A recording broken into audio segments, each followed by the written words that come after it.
Hi, so for this data analysis assignment, I will be using fake data, specifically shoes that are in my closet.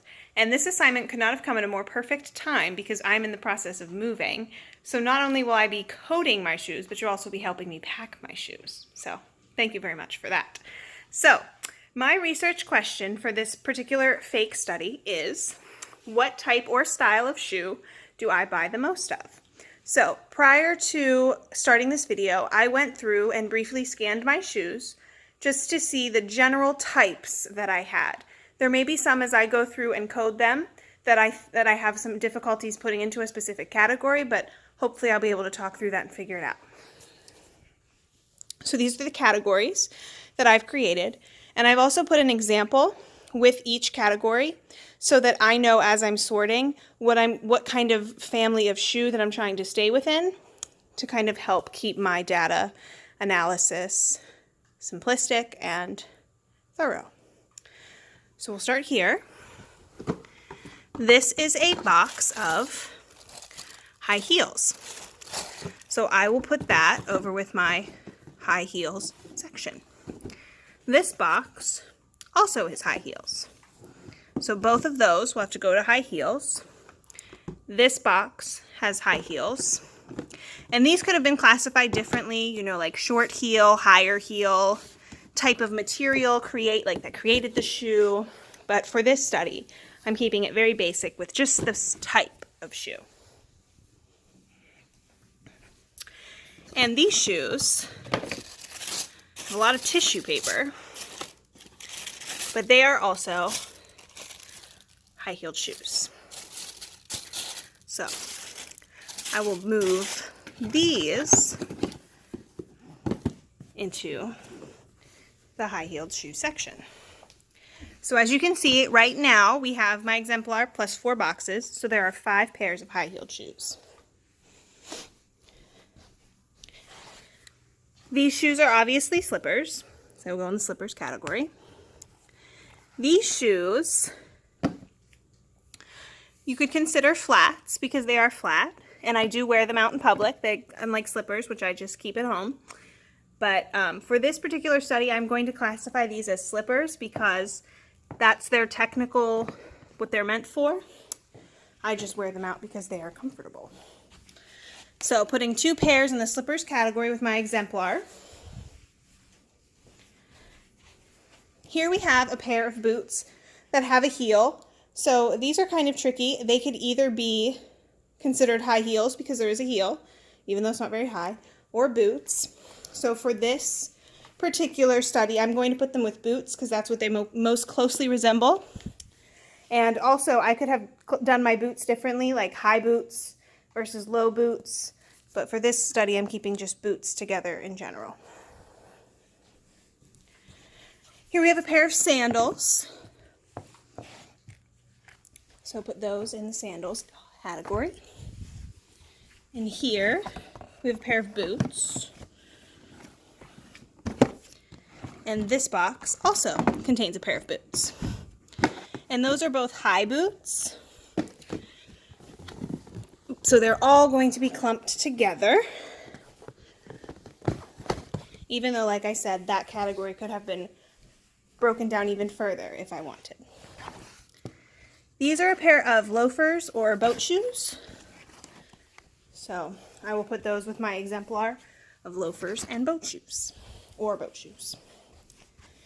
These shoes were tricky for me to think about because they are a sneaker, but when I think of sneakers, I think of shoes that I would wear to the gym, and I would not wear these shoes to the gym.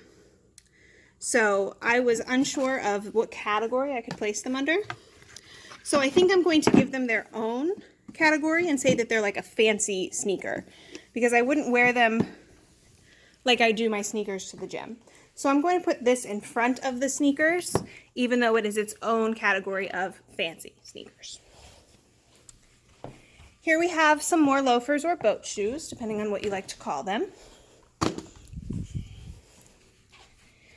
These are Converse, but these also could be considered sneakers. But again, shoes that I would not wear to the gym. So these are going to have their own category of Converse, although they are not real. Thank you, Target.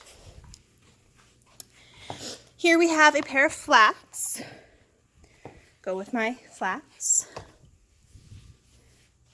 Looks like we have 2 more pairs of flats here. So we'll just shift these both over.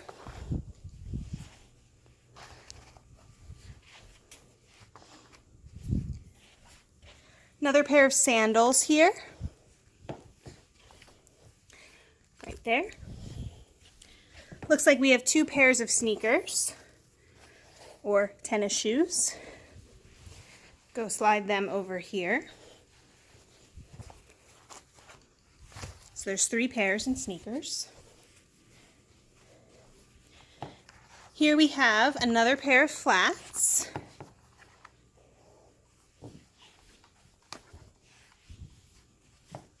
And here's another pair of flats.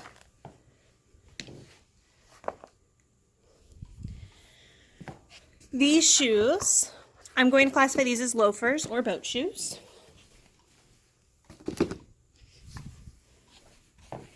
These shoes were a bit tricky to sort because they are also flats. They're kind of like loafers, differently structured though. I could consider these a sneaker. I could consider them a boat shoe. I could consider them a flat.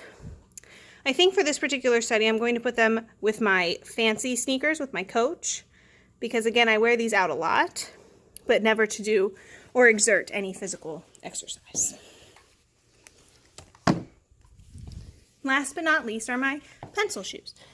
These are shoes that I painted. They are flat. They are slip-ons like loafers. But I also think I'm going to give these their own category and call these just like my unique painted shoes, special shoes. So looking at my categories, it looks like I don't buy a lot of wedges or flip-flops. I don't paint a lot of shoes. Clearly the biggest pile are my flats. Looking here, it looks like we have 1, 2, 3, 4, 5, 6. I own 6 pairs of flats.